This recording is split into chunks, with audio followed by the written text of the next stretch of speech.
বর্তমানে অন্তর্বর্তীকালীন সরকারকে আমার কাছে মনে হয় ওই যে আমরা ছোটবেলায় পড়েছিলাম না সিন্দাবাদের ভূত, আমার এই সরকারকে সিন্দাবাদের ভূত বলে মনে হয়।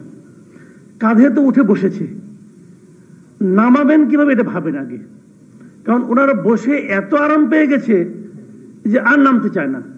এখন ওনাদের লক্ষ্য হলো যদি আমি 2 দিনও বেশি থাকতে পারি তাহলে 2 ফাইলে সিগনেচার করা যাবে, ওই সিগনেচার থেকে কিছু আসবে। চিন্তাটা এখন ওই পর্যায়ে যে ঠিক আছে, সেটা কিভাবে কি করবেন এটা নিয়ে সবাইকে এখন ভাবতে হবে। সংস্কার নিয়ে আলোচনা করা হচ্ছে, আমি খুব সংক্ষেপে বলছি, পয়েন্টগুলো টাচ করে যাচ্ছি। সংস্কার নিয়ে আলোচনা করা হচ্ছে।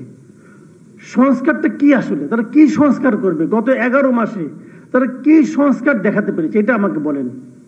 তারও চেয়ে বড় কথা আমি আরেকটা কথা বলি, যে ওনারা যে সংস্কারটা করবেন সেটা কি ভালো হবে না মন্দ হবে এটা আমি বুঝবো কি করে? এই সরকার ঠিক সেভাবেই চলছে যেভাবে আগে সরকারগুলি চলতো। তো যিনি নিজের সংস্কার করতে না পারেন, যিনি নিজের জীবন যাপনের মধ্যে সংস্কার করতে না পারেন, নিজের সরকারের মধ্যে সংস্কার করতে না পারেন, তার মুখে তো সংস্কার শব্দটাই মানায় না। এটা কি সংস্কার করবে? কতগুলো ভাড়াটে বুদ্ধিজীবী নিয়ে আসছে বিদেশ থেকে, কতগুলি এনজিও নিয়ে আসছে।